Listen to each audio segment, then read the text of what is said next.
You're looking to get a real edge in understanding investing, and you want to cut through all the noise, right? Exactly. So how do you make sense of the different playbooks out there, especially when you look at the approaches of, well, true giants in the field? Yeah, that's the fundamental question, isn't it? For anyone who's really serious about building, lasting wealth. Absolutely. And that's precisely what we're tackling today in this deep dive.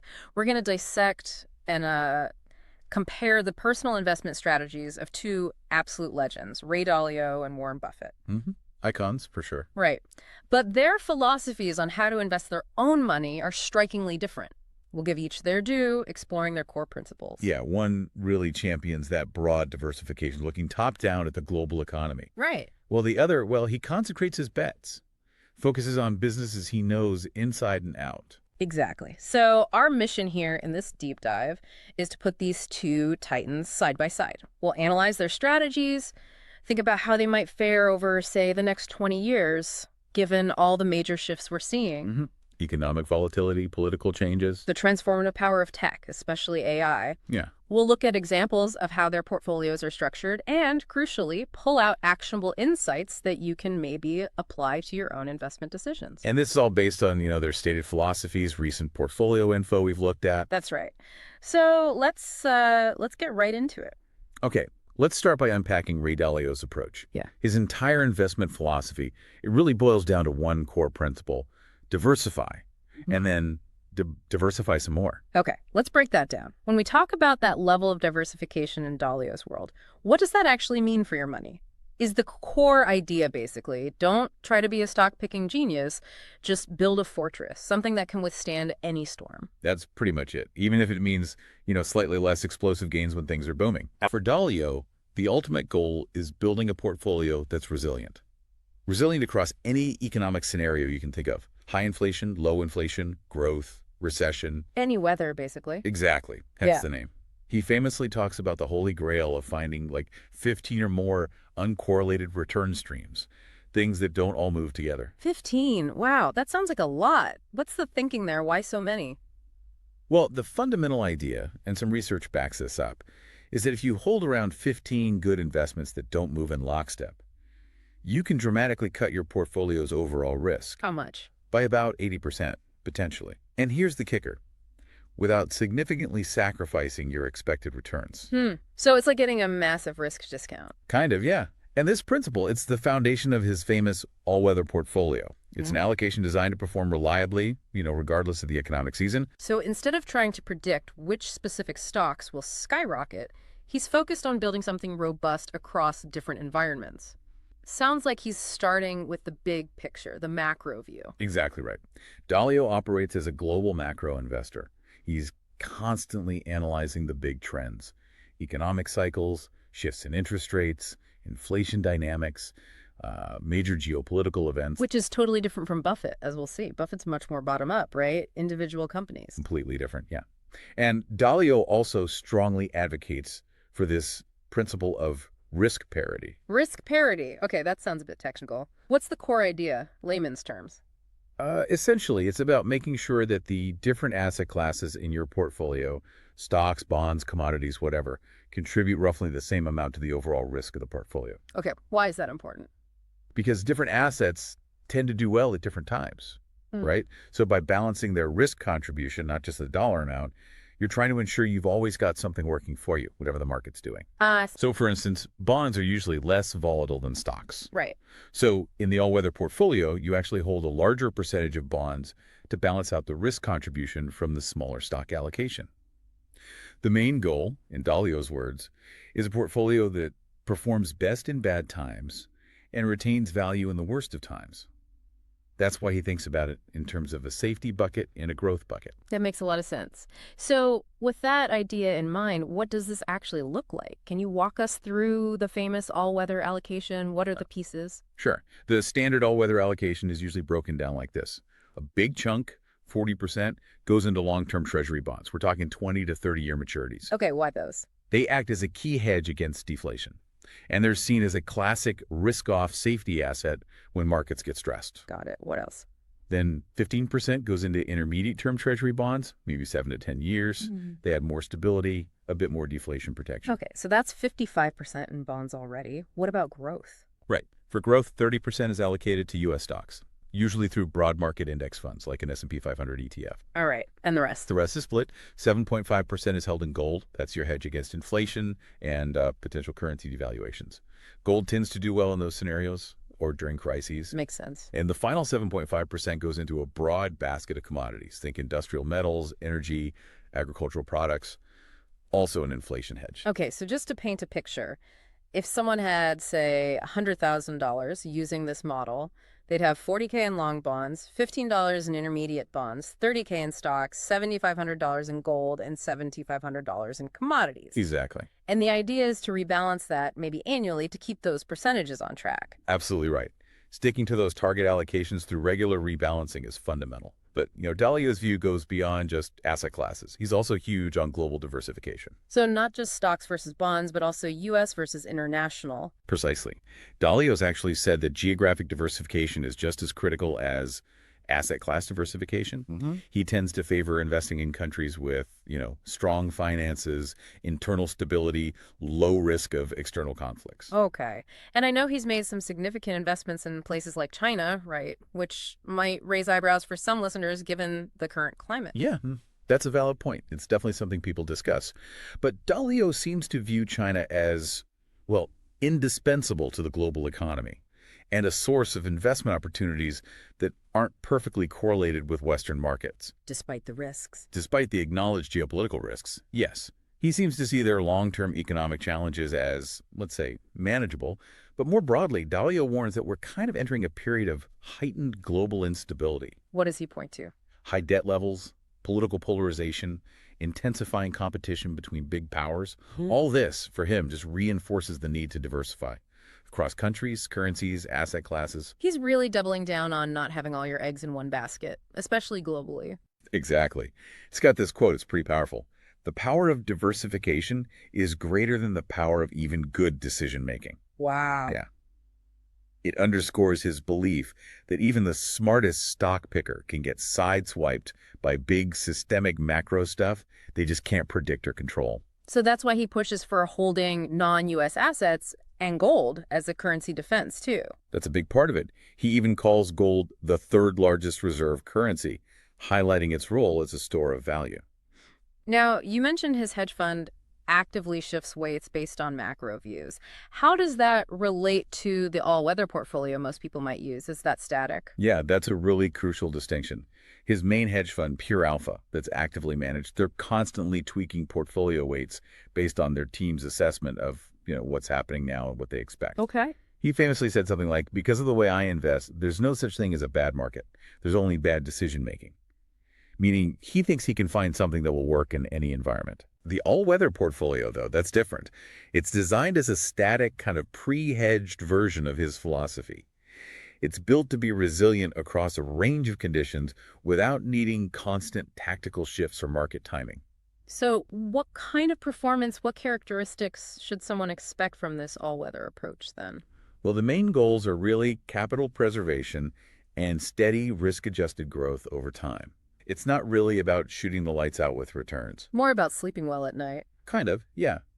Historically, it has shown significantly lower volatility and smaller drawdowns, those peak-to-trough drops, compared to stock-heavy portfolios. Sometimes less than half the volatility of the S&P 500. Okay. And it often delivered a higher Sharpe ratio, which basically means you're getting better returns for the amount of risk you're taking on.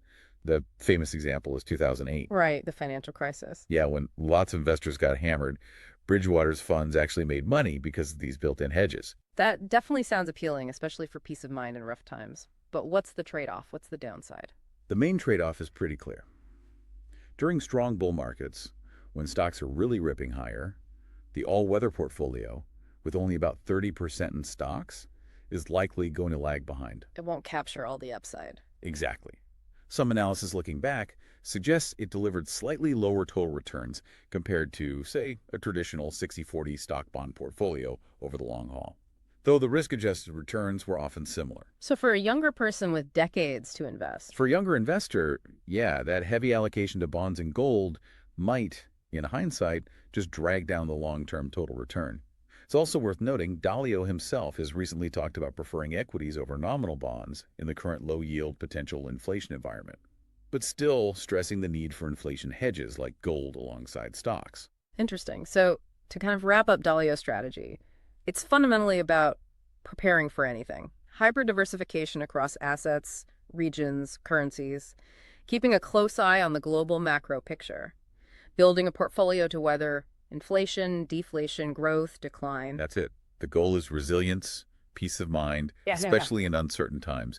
Even if it means maybe lower returns in the boom times, discipline and rebalancing are key. His core message: diversify effectively, be ready for anything. Yep, prepare for anything. Okay, great. Now let's completely shift gears. Let's dive into the investment philosophy of Warren Buffett, because in many ways, his approach feels like, well, the exact opposite of Dalio's. That's absolutely right. It's a fascinating contrast. Buffett's strategy is deeply rooted in value investing principles, stuff he learned from Benjamin Graham.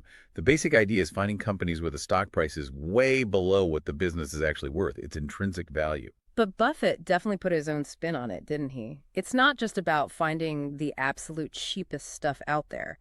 The key takeaway here feels like, think like you own the whole business, not just a stock ticker. Find those economic castles. Exactly. Yeah. Graham might have focused more on statistically cheap stocks, even if the business wasn't amazing. Buffett flipped that. He prioritizes quality, first and foremost. So fair price for outstanding, rather than cheap price for mediocre. Precisely. He'd much rather pay a fair price for an outstanding business with lasting advantages than get a bargain on a so-so one. Huh. He's always looking for companies with what he calls those durable competitive advantages, or economic moats. Moats, right, like strong brands, network effects. Yeah, or big cost advantages, unique assets, Yeah. things that protect their profits and market share over the long haul. He also wants consistent earnings, strong returns on capital, and management teams that treat shareholders well. And once he finds these gems, these high-quality businesses with strong moats, he takes a very, very long-term view. His famous line, "Our favorite holding period is forever." Absolutely. That long-term horizon is totally central to how he thinks. He deeply trusts the power of compound interest, letting the earnings from these great businesses get reinvested and just grow and grow and grow for decades. The classic example being Coca-Cola, right? Bought in '88, never sold a share. That's the perfect illustration. Decades of holding and compounding. Now here's a huge contrast with Dalio. Dalio's all about broad diversification. Buffett is famous for doing the opposite, running a very concentrated portfolio. Yeah, critical difference. Buffett famously quipped, "Diversification is protection against ignorance. It makes little sense if you know what you're doing." Ouch. Aha, yeah, pretty blunt. His core belief is, if you've done your homework and you're really confident in a few exceptional businesses, you're better off putting significant capital into those top ideas. Don't dilute your best bets by spreading money thinly across lots of mediocre ones. Which is totally different from Dalio wanting to spread bets super widely to avoid any single point of failure. Completely different philosophies on handling risk. And Berkshire Hathaway's portfolio really shows this concentration, doesn't it? It's packed into just a few main stocks. Oh, absolutely. As of early 2025, just 5 companies made up roughly 75% of Berkshire's massive equity portfolio. 75% in 5 stocks. Wow. Which ones? Apple was the biggest by far, around 28%. Then you had American Express, Bank of America, Coca-Cola, and Chevron making up a huge chunk too. So the top 5 are 3/4 of the equity holdings. What about the top 10? The top 10 holdings accounted for nearly 90% of the whole equity portfolio's value. Incredible concentration. And it's deliberate. It reflects his deep conviction in the long-term prospects of those specific businesses. But alongside that concentration in stocks, Berkshire also keeps a huge pile of cash, right? That's right, yeah, a very large cash reserve. Recently, it hit something like $334 billion, including cash-like stuff. Why so much cash? Some is for insurance needs, I know. Right, part of it is regulatory for their insurance ops. Hmm. But it's also massive dry powder. Cash that Buffett can deploy when really attractive opportunities pop up, especially when markets panic or the economy tanks. Like in 2008. Exactly. He used that cash hoard during the financial crisis to make some incredibly lucrative investments on favorable terms.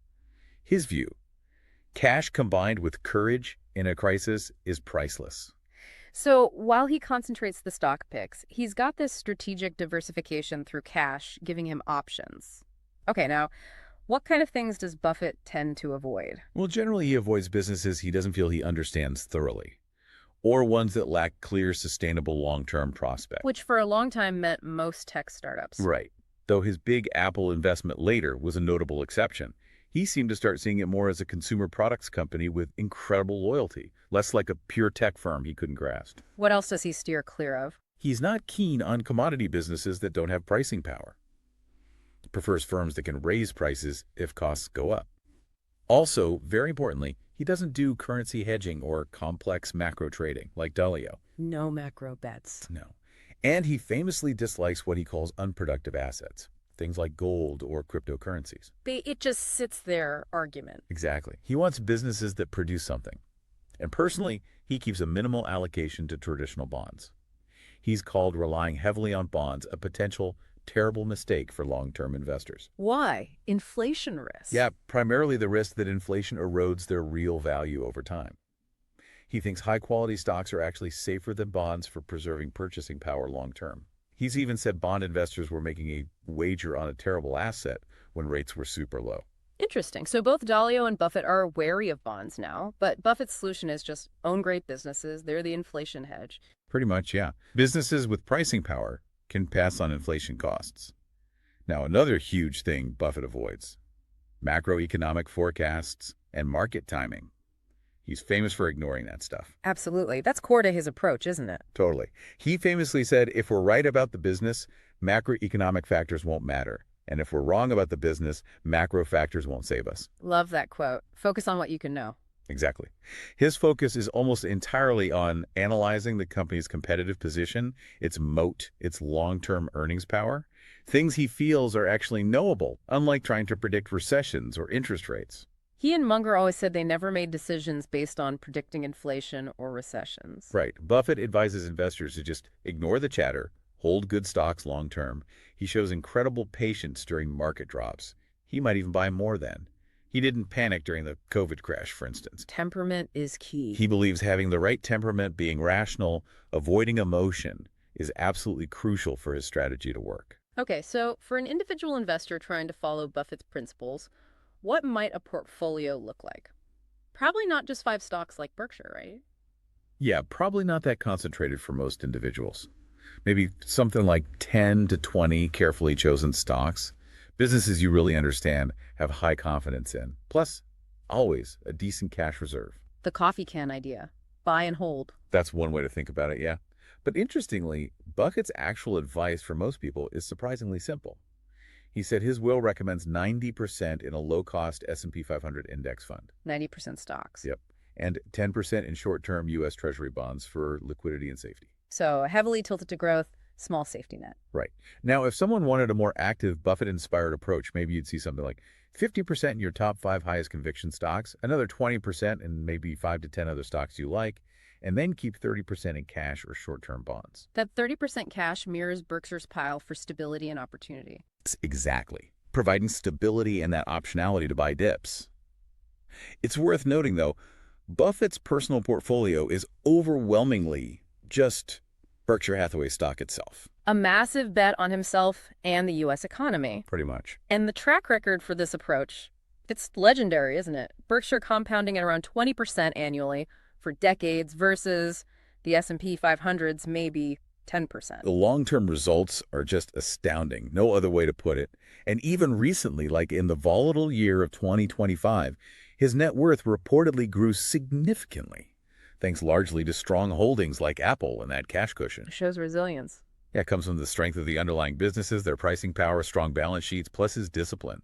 His portfolio definitely isn't immune to volatility, but historically it recovers and hits new highs over time. Okay, but we have to talk about the downsides, the challenges, especially for regular folks trying to copy this. Absolutely. Yeah. There are significant risks. The biggest one is obviously concentration risk. Being wrong on a big bet. Exactly. If you're heavily invested in a company and its prospects sour, it can really hurt your overall portfolio badly. Like imagine if Apple stumbles significantly. That would hit Berkshire hard. Very hard. So implementing this successfully requires, frankly, very skilled business analysis and the stomach to handle big swings without panicking. It's inherently more volatile than Dalio's approach. Way more volatile day to day and more exposed to company-specific news or problems. Think about 2022 when tech and financial stocks fell without commodity or bond hedges. A portfolio like Berkshire's felt that more directly. And just finding those true Buffett-worthy companies is hard, right? Extremely hard. Many people try to concentrate their portfolio but pick the wrong stocks, or they bail out during downturns and end up underperforming. There's also the risk of missing out on big new trends if you stick too rigidly to your circle of competence. Like Buffett missing early Google. Yeah, he admitted being too dumb about Google early on. You risk being late to new revolutions if you don't adapt how you analyze businesses. Okay, so summing up Buffett. Extreme focus. Invest deeply in a few known, trusted, high-quality businesses. Hold through thick and thin, ignore the noise, avoid diluting your best ideas. That's the essence. Historically, higher returns than broad diversification, but definitely comes with higher short-term volatility. And it demands huge conviction, patience, and real skill. It's basically an equity-heavy bet on human ingenuity and business growth, especially in the U.S., without the macro hedges Dalio uses. Right. His mantra could be, keep all your eggs in a few baskets and watch those baskets closely. Great summary. So we've really explored two very different ends of the investment spectrum here. Now, thinking about today's world, it feels increasingly complex, uncertain. How do these strategies stack up against each other right now? Well, both strategies really offer a unique set of pros and cons that become super relevant when you look at the current global picture. Oh. Dalio's emphasis on broad diversification, it provides that inherent resilience. Hedges against all sorts of potential economic shocks, geopolitical risks, and frankly, the lower volatility can be psychologically easier for a lot of investors. Helps them stick with the plan. That's a huge factor, the behavioral side. It really is. But the flip side, as we said, is it might underperform in strong equity rallies because of all those other assets. And it can be more complex, maybe more costly to manage with all those different pieces, potentially global ones too. Right. And Buffett's concentrated equity strategy, it offers that potential for higher long-term returns. You're focusing on high-quality businesses that should benefit directly from growth and innovation. It can also be simpler, maybe cheaper, especially if you use index funds like he sometimes suggests for individuals. But the downsides. Higher volatility, for sure. Significant company-specific risk being wrong hurts more, and it lacks those explicit macro hedges. Plus, it really demands skill in picking stocks and the guts to hold on during rough patches. Okay, that's a really clear contrast. Now, the big question, projecting forward, say the next 20 years. We've got deglobalization trends, evolving economics, crazy fast tech changes like AI. Which strategy seems better positioned for success? The million-dollar question. Or maybe trillion-dollar, given these guys. It's Yeah. tough. Let's think about the global economic climate first. Okay. More multipolar world, trade tensions, inflation risks, geopolitics. Seems messy. Yeah, and in that kind of messy, uncertain world, you could argue Dalio's diversification provides a really valuable safety net. His approach is designed for this stuff. He himself keeps stressing how crucial diversification is now, with all the debt and potential economic wars. So advantage Dalio in uncertainty. Potentially, yeah. But, Buffett's strategy, focusing on strong, adaptable businesses, could still thrive. Good multinationals find ways to grow, even globally. He's been buying in Japan recently, showing he looks outside the U.S. too. And equities, historically, find ways to muddle through tough times. What about the tech disruption piece, AI specifically? That seems like a huge variable. Huge. And this is where it gets really nuanced. Buffett's approach, owning giants like Apple, could capture huge benefits from AI. Some estimate maybe a quarter of Berkshire's portfolio is already kind of AI-related. So a concentrated investor can choose to own the winners. Exactly, if they identify them correctly. But there's the flip side. Could AI disrupt the moats of some of Buffett's older, more traditional holdings? That's a real risk. And Dalio. Dalio's broad market exposure gives him a sort of built-in protection against that kind of specific disruption. He'll likely own the winners and losers through the index, capturing the overall economic trend, including new tech growth. The concentrated approach just has higher variance, higher potential upside and downside from tech shifts. Okay, so let's think scenarios. What if we have a reasonably okay future? Moderate growth, tech advances, no huge disasters. Call it the base case. In that kind of base case, I'd lean towards Buffett's equity-focused strategy, probably outperforming on total returns over 20 years. The compounding effect of even a slightly higher return from quality businesses over 2 decades is massive. But what about the downside case? More shocks, instability, maybe stagflation. In that kind of world, Dalio's approach could really shine. That diversification, the risk management, it would likely limit losses much better, preserve real wealth. Think about stagflation. Gold and commodities in his portfolio would likely do well. Its robustness to those nasty tail risks would be a huge plus. And people might be less likely to panic sell if the ride is smoother. Exactly. That behavioral advantage again. Lower volatility helps investors stay the course. So wrapping up the outlook, it sounds like Buffett probably wins on pure wealth accumulation if things go reasonably well. Higher probability of that, I'd say, yeah. But Dalio offers a safer, smoother journey, especially if the future is bumpy. That sums it up pretty well. It really comes down to trade-offs, potential return versus certainty and stability. And as we said, maybe the best path for many people is some kind of blend. Diversify, but maybe keep a tilt towards those high-quality Buffett-style stocks. A middle ground. Could be.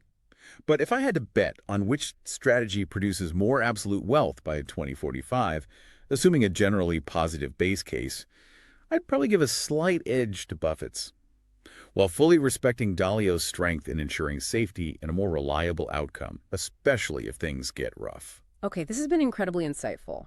Really helps clarify the differences. Now, for our listeners thinking, okay, what do I do with this? Okay, what are some practical lessons, some actionable takeaways they can pull from these two legends? Let's start with Dalio. Sure, from Dalio, the big takeaway is prioritize broad, effective diversification. Don't put all your eggs in one basket, obviously, but think across asset classes. Stocks, bonds, gold, commodities. Right. Try to include things that behave differently in different environments. Ask yourself, how would my portfolio do if inflation spikes? Or if we hit deflation? Or a recession? Or strong growth? Think through the scenarios. Exactly. And don't try to time the market perfectly. Set up a sensible asset allocation for your goals and risk tolerance, and then stick to it. Rebalance periodically. Keep it disciplined. Yes. Also, consider those inflation hedges, like gold or commodities. And definitely think about geographic diversification. Own some non-U.S. assets, being mindful of the risks, of course. And always, always keep some cash or liquid stuff aside for emergencies and opportunities. Solid advice. Okay, now what about practical lessons from Buffett's world? From Buffett, the core lesson is focus on what you understand. Invest in businesses, not just tickers. Really dig into their products, their industry, their competitive edge. Know what you own. Absolutely. Prioritize quality. Look for those durable competitive advantages, those moats. And while Buffett himself is super concentrated, most individuals should probably practice concentration within reason. Focus on your best ideas, sure, but don't go overboard on any single stock. Don't bet the farm on one company. Right. Think long-term, years, decades. Ignore the daily noise, the macro speculation, and keep that cash reserve handy. Buffett sees market downturns as opportunities, not disasters. Use that cash to buy great companies when they go on sale. Be greedy when others are fearful. That's the idea. And finally, commit to learning constantly about businesses, industries. Stay within your circle of competence, but maybe work on expanding it thoughtfully over time. Invest in what you know.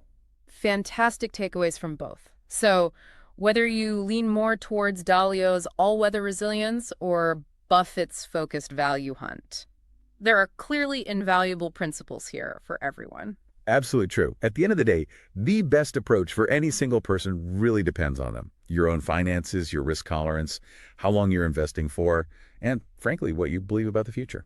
So as you listen to this and think about your own investments, maybe reflect on which philosophy resonates more with you personally. Which outlook for the next 20 years feels more likely? Definitely something to mull over. For sure.